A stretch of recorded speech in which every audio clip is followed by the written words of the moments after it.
अब हम आते हैं अपने क्वेश्चन नंबर 37 पे। क्वेश्चन नंबर 37 में हमें बताया गया एक पूरा पैराग्राफ है जिसपे हमें दो क्वेश्चंस के आंसर देने हैं। तो 37 है हमारा कि हमें इन्वेस्टमेंट की रिक्वायर्ड है 50 करोड़ की, 50 करोड़ रुपए हमें रिक्वायर्ड है, जिसमें से 20% हम लॉन्ग टर्म लोन से लेंगे। दैट मीन्स 10 करोड़ रुपीज तो ये खत्म हो गए।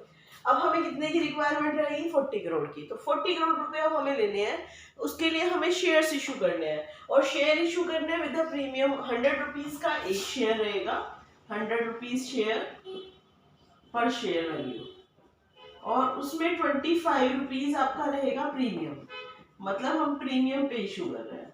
तो 125 का आपका एक शेयर रहेगा पर वैल्यू शेयर, ठीक है। तो ₹25 आ जाएगी आपकी। तो अब यहाँ पे हमें 40 करोड़ चाहिए। 40 करोड़ के लिए हमें चाहिए नंबर ऑफ शेयर निकालने। नंबर ऑफ शेयर निकालने का फॉर्मूला होता है अमाउंट, दैट मीन्स जो आपको अमाउंट चाहिए 40 करोड़ डिवाइडेड बाय प्राइस पर शेयर। प्राइस पर शेयर हमारा कितना हो जाएगा? 125, 125 रुपए। मीन्स क्योंकि ये हमें इसलिए चाहिए 125 कि हम 125 पे ही इशू कर रहे हैं।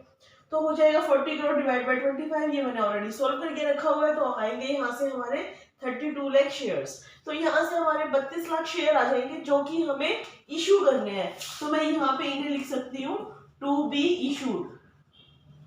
लेकिन अभी क्वेश्चन में हमारा ये क्वेश्चन है ही नहीं। ये क्वेश्चन में नेक्स्ट पूछा गया है कि इसमें हमें 2 लाख की ओवर सब्सक्रिप्शन मिली है, यानी कि हम 32 लाख शेयर इशू करना चाहते हैं, लेकिन हमें एप्लीकेशन मिली है 34 लाख शेयर्स की।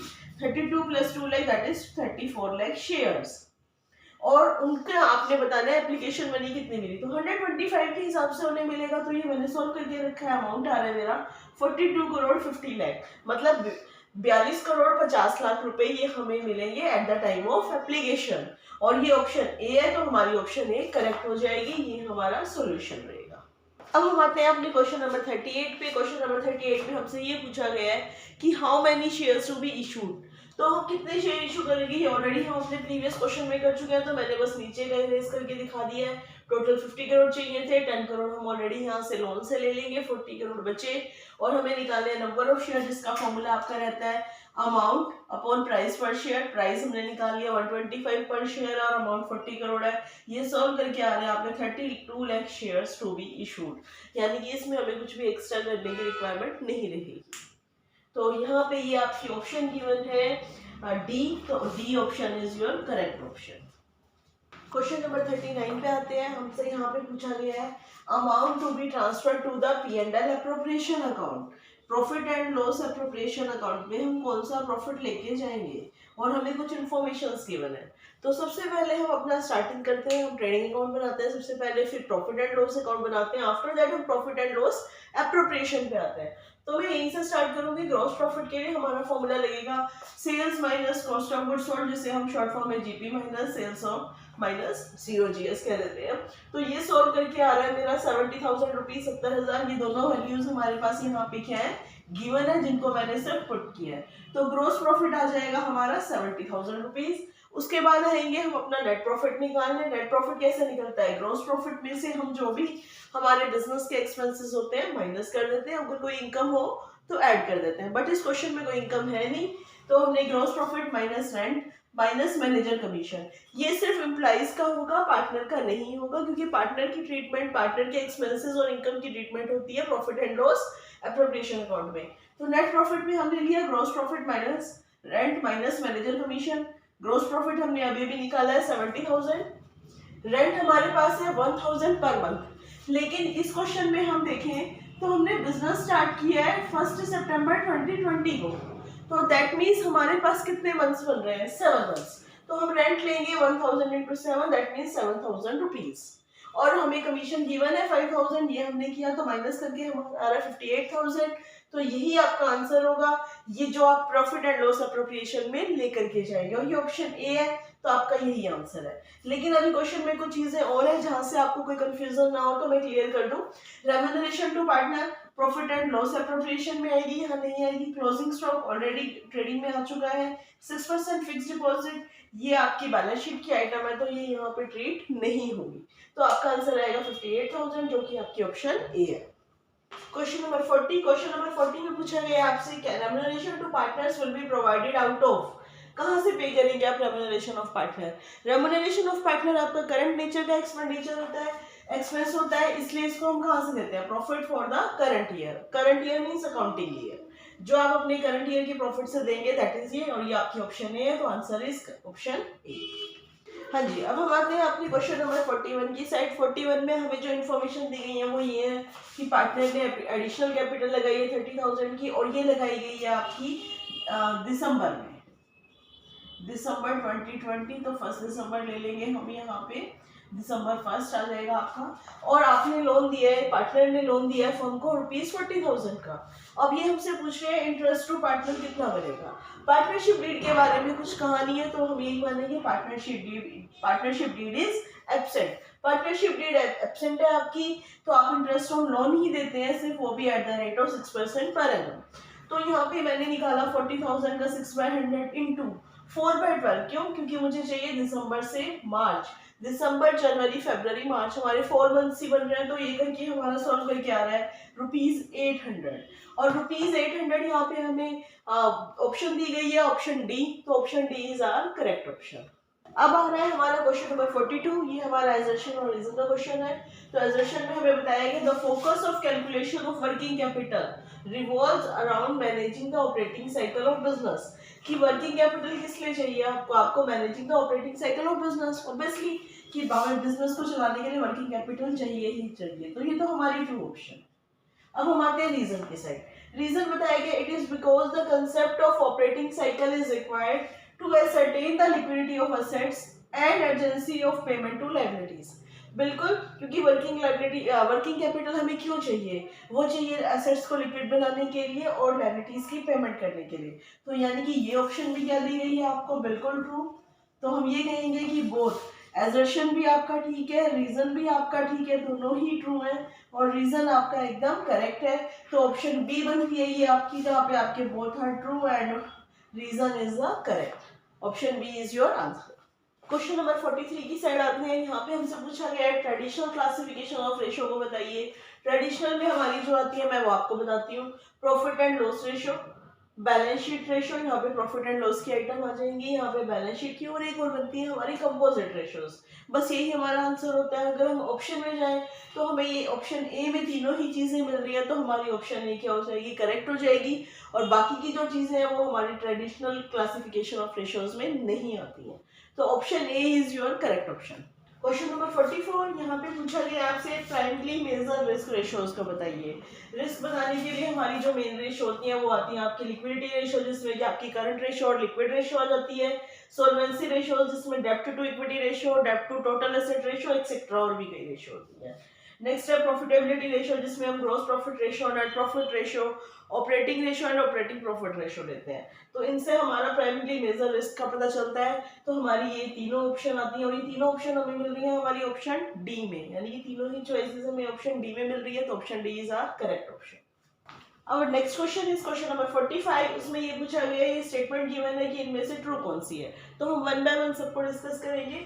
फर्स्ट है आपको ratio is an arithmetical relationship of one number two another number. ये बिल्कुल ठीक है, क्योंकि आपका क्या होता है रेशियो में हम यही तो देखते हैं कि अरिथमेटिकल रिलेशनशिप क्या आ रहा है। तो ये तो हमारी हो गई करेक्ट ऑप्शन, ठीक है।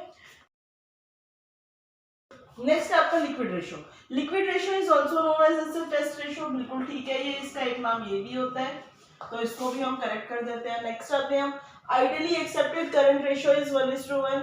नहीं, ये बिल्कुल फॉल्स है, क्योंकि हमारी एक्चुअल रेशियो जो हम आइडियल मानते हैं दैट इज 2:1। तो ये ऑप्शन क्या हो गई आपकी? रॉन्ग हो गई। नेक्स्ट आते हैं हम ऑप्शन नंबर 4 पे। डेब्ट equity ratio is a relationship between outsiders fund and share holder fund. बिल्कुल, क्योंकि इसका फॉर्मूला ही होता है हमारा डेब्ट अपॉन इक्विटी। डेब्ट का मतलब outsider fund, long term loan, और इक्विटी का मतलब शेयर होल्डर फंड।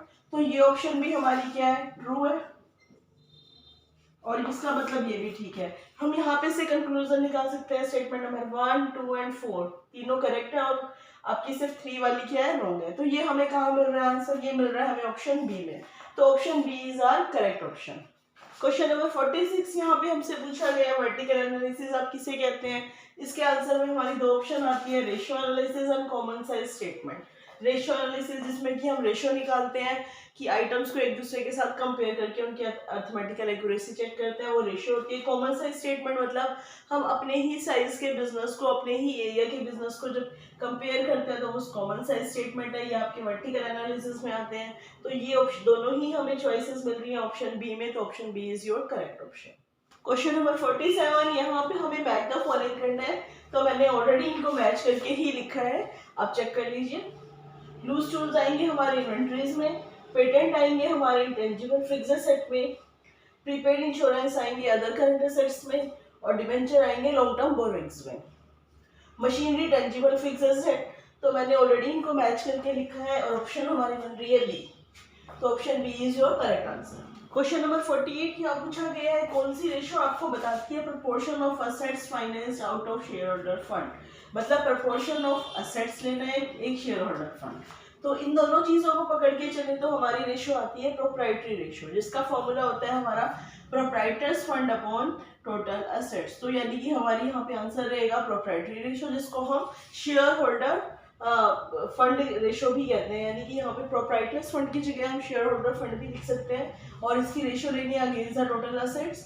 तो आंसर है आपका ऑप्शन सी, जिसका नाम है proprietary ratio.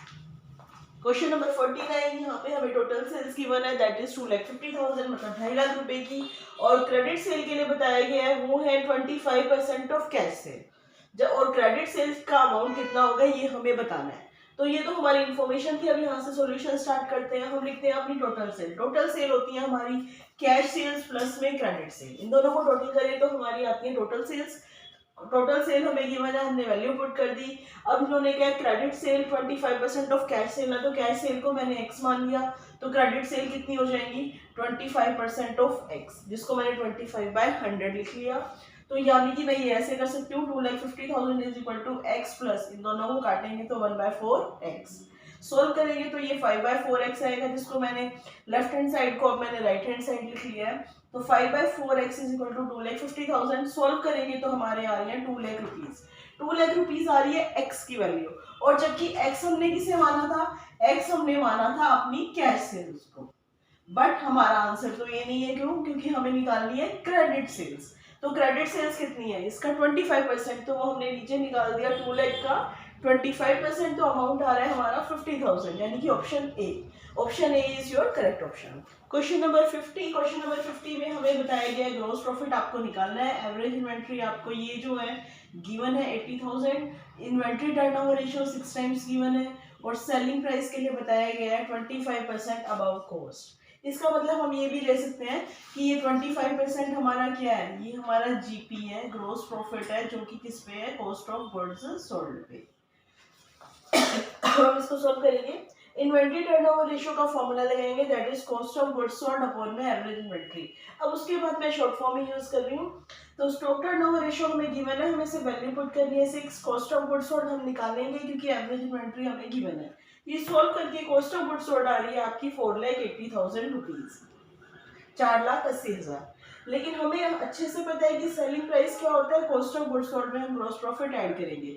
Cost of goods sold हम निकाल चुके हैं 4,80,000, इसमें 25% ऑफ 4,80,000 हम ऐड करेंगे, जो कि अमाउंट आएगा 1,20,000, तो आपका सेल का प्राइस आएगा 6 लाख।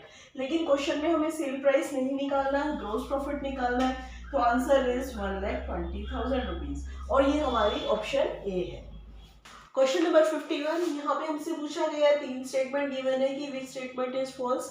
तो हम वन बाय वन सबको डिस्कस कर लेते हैं एक बार। तो फर्स्ट है हमारी, when all the comparative figures in a balance sheet are stated as percentage of the total, it is term as horizontal analysis. जब हम कंपैरेटिव फिगर को करते हैं बैलेंस शीट में, तो जो परसेंटेज होती है क्या वो हॉरिजॉन्टल एनालिसिस होती है? बिल्कुल नहीं, वो हमारी वर्टिकल एनालिसिस होती है। That means this statement is false. तो मैं यहाँ पे लिख देती हूँ फॉल्स। ए हो गई हमारी फॉल्स। अब हम बी की साइड बढ़ते हैं। When financial statements of several years are analyzed, it is termed as vertical analysis। नहीं, वो हमारी horizontal होती है, तो ये भी स्टेटमेंट हमारी क्या हो जाएगी, फॉल्स हो जाएगी।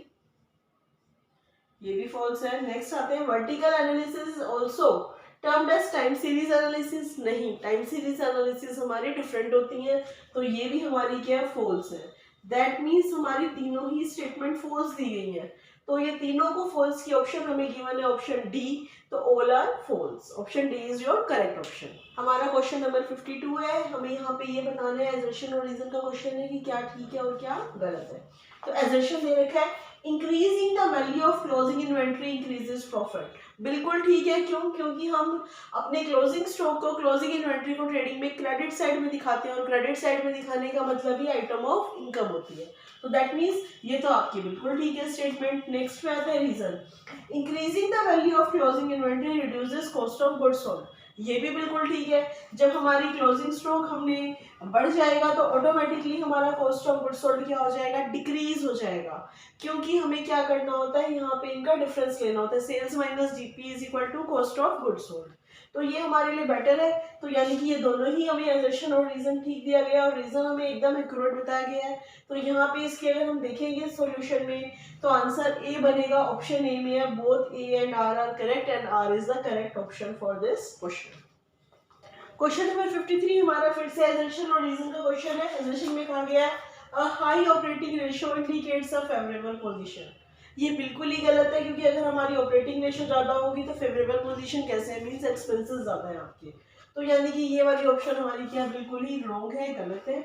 नेक्स्ट रीजन देखते हैं, a high operating ratio leaves a high margin to meet non operating expenses, बिल्कुल नहीं, ऐसा कभी भी नहीं होगा, जब एक्सपेंसेस ही आपके ज्यादा है तो फिर आप कैसे मीट करेंगे दूसरे टाइप के एक्सपेंसेस को, that means both assertion and reason are incorrect, जब हमारे दोनों ही इनकरेक्ट है तो फिर हम यहाँ पे क्या करेंगे कि इसकी ऑप्शन ढूंढेंगे, ऑप्शन मिलेगी हमें option C, that is both are false.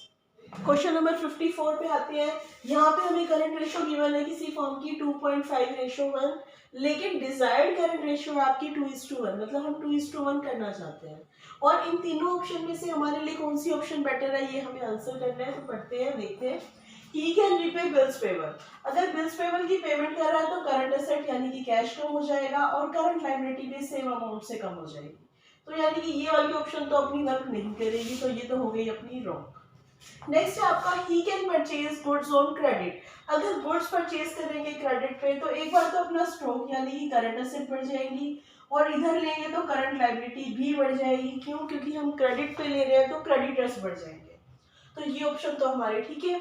Next आते हैं हम ऑप्शन 3 की साइड, ऑप्शन 3 है हमारी कि he can take short term loan, he can take short term loan, तो यहाँ पे आ जाएगा आपका कि अगर आपने शॉर्ट टर्म लोन लिया तो करंट एसेट इंक्रीज होगी क्योंकि कैश या बैंक की फॉर्म में लेंगे आप, और करंट लायबिलिटी भी इंक्रीज होगी, क्यों, क्योंकि लोन आ जाएंगे आपके, तो यहाँ पे ये ऑप्शन भी ठीक है, क्योंकि इसमें हमारी जो लास्ट की दो ऑप्शन है करंट एसेट और करंट लायबिलिटी दोनों ही इंक्रीज हो रही है, तो ये हमारी बेटर रहेंगी और ये वाली ऑप्शन कैंसिल हो जाएगी, तो option second and 3 are correct, और इसका हमें ऑप्शन गिवन है क्वेश्चन में, मैं लिख रही हूँ तो डी पर, तो D option is your correct. अब हमारा लास्ट क्वेश्चन, क्वेश्चन नंबर 55, यहाँ पे हमें बताया गया है हमारी ऑपरेटिंग साइकिल 8 मंथ्स की है और हमें रिसीवेबल दे रखे हैं 1 लाख रुपीज के, 1 लाख रुपए के, जिसमें से 60,000 रुपीज के रिसीवेबल वो हैं आपके जिनका मैच्योरिटी पीरियड 11 मंथ्स का है, तो बैलेंस शीट में क्या दिखाएंगे, हमें इससे कोई फर्क नहीं पड़ता, बिल रिसीवेबल हमारी करंट एसेट होती है और पूरी ही 1 लाख रुपए हमारे करंट एसेट है, तो हम बैलेंस शीट में दिखाएंगे current assets of rupees 1 lakh rupees, तो यहाँ पे मैच्योरिटी पीरियड इनका कितना भी है तो उससे आपको फर्क नहीं पड़ेगा, बिल रिसीवेबल आपकी करंट एसेट होती है यानी कि जिन्हें आप 12 मंथ्स में कैश में कन्वर्ट करते हैं, तो ये भी 12 मंथ से कम के पीरियड में हो रही है, तो आप यहाँ पे आंसर दिखाएंगे ऑप्शन डी है आपकी 1 लाख रुपीज। तो आज इसके साथ हमारा